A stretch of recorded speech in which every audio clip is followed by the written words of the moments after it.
It's summer, and time for parties and reunions. What's the one thing you don't want to run out of? Ice. Save at Lowe's for the 4th and get the new Bosch French door refrigerator with the advanced Quick Ice Pro system. You'll have an ice maker fast enough to keep up with your family and friends. So, whether you're filling a glass or a cooler, you'll always have plenty of freshly filtered ice with Bosch. Shop Lowe's for the values you want on appliances today and every day. U.S. only. The following is a Hoop Ball presentation.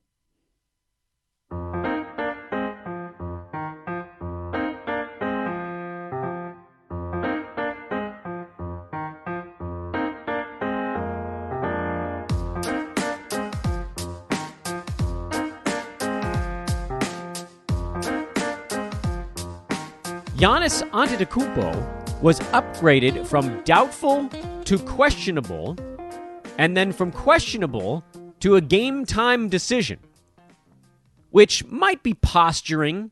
That could be Milwaukee just telling Phoenix, hey, don't game plan for us without Giannis, because there's a chance he might play, when in fact, maybe there's no real desire to get him out there.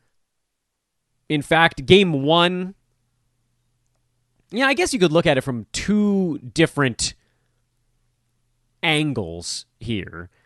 Angle number one is, game one, on the Milwaukee side, you could sort of feel it out a little bit. But at the same time, Chris Paul, to me, is the guy that's going to get better as he sees more of an opponent over the course of a series. He'll just see what they're doing. He has that sort of, as one of the greatest point guards of all time, he has that ability. LeBron does that. The best of the best of the best, they'll adjust what they're doing because they do have, it's a weird thing to say, there are some shortcomings offensively for these guys. Chris Paul, he's not going to take it to the rack very often. He can shoot the three ball, and he's decent at it, but it's not really where he wants to be. So he plays into his strengths, and once he figures out the way he's being defended, he figures out new ways to get to his strengths. LeBron does that stuff as well.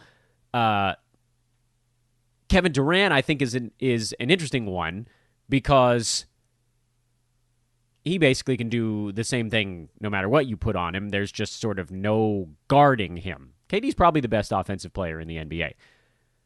So if you're Milwaukee, if that's the way you're looking at it, and you're saying, look, Chris Paul is going to figure us out. We got a couple of games here to throw stuff at him before he just sees all of the things, then maybe this is an opportunity to ram Giannis into the lineup, try to steal one on the road in Phoenix. The other side of it is, look, let's get Giannis healthier. We can see what Phoenix is doing, because as good as the Suns have been and all the things that they can do defensively, I think Phoenix defensively, that's been, to me, the most impressive part. Offensively, they're going to probably, for the most part, just let their two main guys pick you apart. That's been their offense, and it works mostly because Devin Booker is a hell of a scorer, and maybe even more so mostly because Chris Paul is just carving teams apart. No one's ever really been able to stop Chris Paul in his career because he's so freaking smart out there. He's a monster. He does it with guile, and he'll just figure you out. I've always been the kind of person who, and I fancy myself a Chris Paul, at playing video games, which is a weird comparison, but it's the best one I can come up with because from an athletic standpoint, I'm a pretty good golfer. I can throw things pretty damn well, but I'm not super athletic. I'm not going to kid anybody on that front. I'm coordinated, but not athletic. I always, when I'm thinking back a number of years, because I haven't played a ton of them lately, mostly since having kids, although the older one now is starting to get into it, but that's a podcast for a different day. I'm thinking back to my time as a 20-something. When I was in my 20s, and I would play video games with my buddies, college roommates, or whatever after graduation, things like that, I often liked to watch other people play for a couple of hours, just to kind of see how the game works. And when you're not playing, and you're not caught up in those split-second decisions, you can really see the way the game is thinking things through. Not that necessarily there needs to be like an AI you're defeating in the ball game or in the video game to figure it out, but just you see the way things work. You see the timing. You see the adjustments that you need to make on that end of things. Chris Paul is that guy, but for real life. Think about how hard that is. And he does it in real time. He's there, and he did it against the Clippers where he was able to sit out a couple of games and see it against the Clippers. He can do it on the floor. See what teams are doing, beep, boop, boop, beep, recompute, and then attack. So I think if you're Milwaukee, you do try to get this one as much as humanly possible. While you could make the argument, look, we're on the road, it's game one. If we lose this one, there's no real massive impact because we don't have home court anyway. We want to get 1 out of 2. I'm more afraid of Phoenix the longer the series goes. It's summer and time for parties and reunions. What's the one thing you don't want to run out of? Ice. Save at Lowe's for the 4th and get the new Bosch French door refrigerator with the advanced Quick Ice Pro system. You'll have an ice maker fast enough to keep up with your family and friends. So, whether you're filling a glass or a cooler, you'll always have plenty of freshly filtered ice with Bosch. Shop Lowe's for the values you want on appliances today and every day. U.S. only. The argument to be more afraid of Milwaukee the longer the series goes is that Giannis gets healthier the longer this series goes. But he was badly hurt. So even if he gets in there, I can't imagine he's at full tilt. Here's the thing. One thing that we got wrong in our handicap in the Eastern Conference Finals was that Milwaukee, we said they would play with more discipline, which was right. We got that part right. They stuck to their game plan more, and they covered easily in, I think that was game 5, where we liked Milwaukee on the side, but I also liked the under on the total, thinking that they would run a bit more half-court stuff with no Giannis. What we didn't properly handicap was that, well, 2 factors that kind of rolled together into one delightful little Tootsie Roll. The defense for the Bucks is a lot worse with Giannis out. So they're going to have to score a bit more because they're not going to stop teams the way that they can when Giannis really probably is the best defensive player in the NBA. I know that they want to give it to Ben Simmons and Rudy Gobert and all that stuff. Giannis is probably, if he's fully engaged on that defensive side, he's probably more impactful than those guys. I don't think that's that much of a hot take. I mean, you could argue any of the 3. Suffice it to say, regardless of where you want to put him in the top 5 on defense, and I think it's pretty safe to say he's a top 5 defender, having him not on the floor is going to make a team worse at that end. So that drives the total up. Also, defending the Bucks with no Giannis is actually slightly more complicated. Even if, and this is a weird thing to say, that these 2 statements would seem to be in juxtaposition to one another and can't coexist, but they actually do. Defending the Bucks without Giannis is more complicated. Not necessarily harder, just more detailed. They're going to do more things when Giannis is off the floor than when he's on. When Giannis is there, a lot of the Bucks' offense is box out for Giannis to get a defensive rebound and go. Defending that, as we've seen throughout playoffs for 3 seasons running, is jamming up. Don't let him get into the paint. Don't let him Euro step around you with his 19-foot stride. Which, easier said than done, obviously, but teams have figured out some kind of game plan to that. Load up, force Giannis to beat you by passing early, basically by passing when someone is coming over to clog the paint. Get rid of the ball when they're going the wrong direction instead of too late when they have time to recover. Or too late when you've committed an offensive foul. When he's at the same time, the Bucks are going to be, on the whole, a better offensive team when he's out there because teams aren't going to be able to get back and stop Giannis every single time he's out in the open court. You're not going to have the right personnel back every possession to ram 4 power forwards into the paint the way that the Nets did. The Nets had a lot of success playing a bunch of power forwards at the same time, basically. I could argue their small forward, power forward, and center were all power forwards for stretches, and so they had the size and length to wall off the paint appropriately in a way that Atlanta didn't really, although they did an okay job of it as well. It's just Clint Capella, John Collins, those guys did a pretty good job, but then there's this pretty good drop-off in size down to like a Kevin Huerter, whereas with Brooklyn, there were stretches where they had KD, Jeff Green, Blake Griffin all patrolling those areas, and that's a bunch of 6'10 guys all lined up next to one another. Phoenix, one could argue, does have the personnel to wall off the paint. Jay Crowder, Mikal Bridges, DeAndre Ayton make a pretty formidable trio walling off a Giannis attack.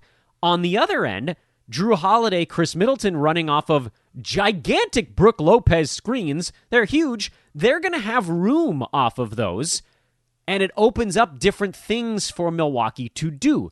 So again, this is a weird thing to say, but defending the Bucks without Giannis is more complicated, even if it's actually at the same time easier to keep them at a lower number.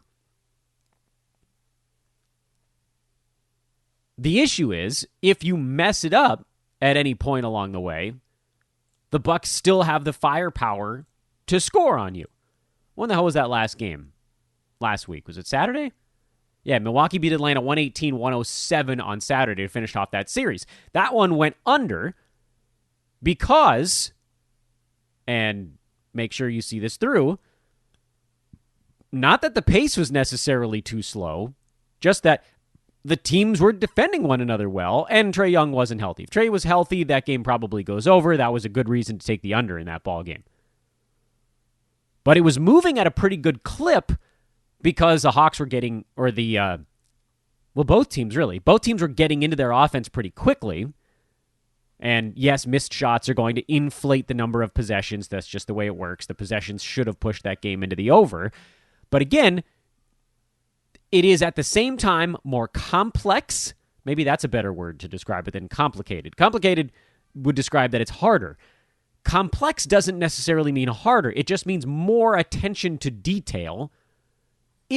However, here you go. Here, I've figured out the verbiage that I want to use. Defending the Bucks without Giannis requires greater attention to detail, but if you pull it off, you can stop them more thoroughly. It's the Russell Westbrook effect to some degree. There's always a narrow band of success that his teams have had over the years. Because with Russ, you're going to have a high floor. Because for the most part, he's going to be okay. He's dynamic. He's going to have those brutal games every once in a while. But for the most part, he's going to raise your floor because of how he plays. And because while he is a relatively simple player to defend, it's really hard to do it every single time he's coming at you at 1,000 miles an hour. Giannis is that, but way harder to deal with. But it's that same thing where there just aren't that many things he's going to try to do to you. Stopping them every time is exhausting, but there aren't that many variations to it. The way that when he's not on the floor, there are more variations, but it's less energy, I think, and probably you have a greater path to success if you pull it off. All of that to say, a very long tangential discussion to get us to the point that Phoenix favored by 6 in this game. Milwaukee now with Giannis sort of hanging in the balance. I think you have to take the Bucks with 6 points, total of 219. Forget the handicap. If Giannis gets ruled in, that number drops by 3, maybe more. And then you've set yourself up with a middle opportunity if you want. And you take the over because if Giannis gets ruled in, that total goes up from 219 to some higher number, which is funny because if you told me Giannis was playing and the total was 222, I would bet the under with most of my body because I don't think Giannis is healthy. I don't think that he's going to have the velocity he normally does that makes his one-trick pony incredible offense so unbelievably difficult to stop because of his speed and strength and length of leg. But you've got this crazy middling opportunity set up where Giannis is suddenly upgraded to a game-time decision. And if he gets ruled in, you could set yourself up with 3 or 4 point middles on both the side and the total. If you were not trying to bet the middle, I would probably look at the I'd probably leave the side alone, to be perfectly frank, because if Giannis plays, I actually think they're less likely to cover. I don't think he makes them better at 60, 70% health. I really like the under, oddly enough. I think there's going to be some rust for both of these teams, and I think they've well studied one another. But this, once again, comes down to whether I think Giannis plays. Like, if Giannis is in, I lean Phoenix and the under. If Giannis sits, I probably lean Bucks and the over, which makes it very hard to bet a game when you don't have the status of one player who changes my attack on both the side and the total. Nothing agrees. His presence in this ballgame changes my opinion on both. If he's in, I think Milwaukee plays at the wrong tempo, they do the wrong stuff, and Phoenix beats them with better discipline. Probably by 5-6 points, but that number would be lower. So you kind of have to wait on this ball game. Wait on Giannis's ruling. Even though he probably speeds the game up, I think Phoenix is fully prepared to pack the paint on Giannis and make Milwaukee beat them with shooting. And I don't know that they can. And if Giannis is in, even at less than full strength, he probably does still make them, Milwaukee, better on defense also.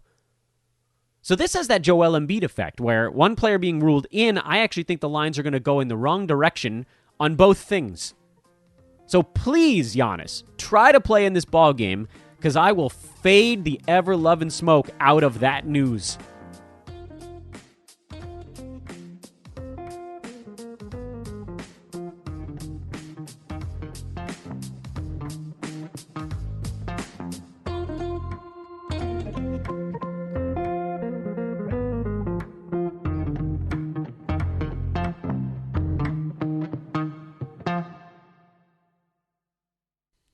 This has been a Hoop Ball presentation.